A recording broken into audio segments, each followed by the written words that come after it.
Hello, I'm Patrick Magee, sports writer for the Sun Herald. I'm Patrick Ochs, sports writer of the Sun Herald. It's Sports Guys Week 8.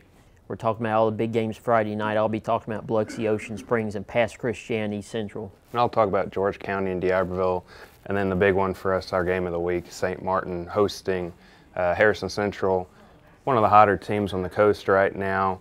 Picked up 2 straight wins. You know, they started off the year kind of tough, 0-3. New coach coming in, a new system, implementing a new thing.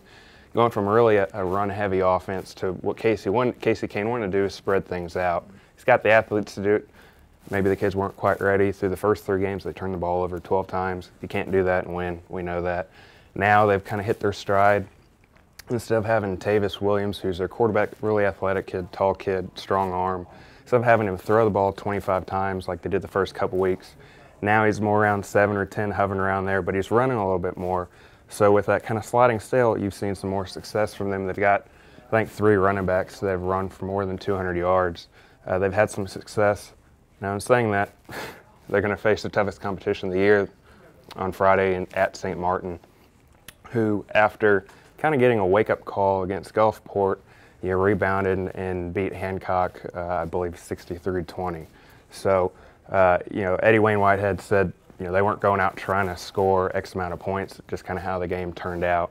I expect St. Martin to give Harrison Central and Casey Kane his first regional loss. I think it'll be an entertaining game. I think St. Martin maybe wins by 17. And then the second game, I don't know what to expect from these 2 teams. You got George County. We've talked ad nauseum about how they lost last week's game at Gulfport. You can watch the video if you want, make your own call. Then you got D'Iberville, who you've said a couple times. You never know what D'Iberville team's going to show up. One week they look like All-Americans. The next week they really struggle. I've been at a couple of their games where they've kind of let it slip away. I like them. This is supposed to be their on week. I think they kind of get right the ship and end up beating George County by maybe 7. I disagree with you on that. I think George County wins that game. As far as Ocean Springs, Biloxi, I think Ocean Springs is a pretty heavy favorite coming in. You saw what they did last week against that D'Iberville team, 24-0. I mean, that's defensively Ocean Springs. If they keep this pace and just kind of get a little something out of their offense, just anything, they've got enough talent on offense to average 28 so points a game. Drew Wyndham's a nice quarterback. Matt Pleasant really got going last week with 200 yards rushing. Austin Williams, really a good receiver. I like, great hands, better athlete than people give him credit for. So I see, Ocean Springs probably winning by 2 touchdowns over Biloxi. It's a rivalry game. Biloxi will make it interesting early. Ocean Springs probably pulls away late. East Central, Pass Christian, it's maybe not a big, a few weeks ago people probably wouldn't have pointed this out as a big game, but it is a big game in Region 8 4A. East Central got their first win ever over Moss Point last week, and it was a fairly convincing win.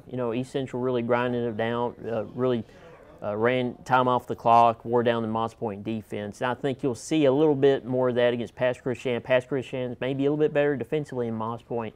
That's really been kind of a surprise. Pass Christian, not really known as a physical, good team on defense. They're really tough. They really held Bay down last week. So I see a tight game, but I see East Central probably winning by a touchdown or so, getting a score late. A.J. Davis getting in the end zone like he did last week, 51 carries for 317 yards. So I expect A.J. to have another big night, maybe 200 plus, maybe not 300 this week.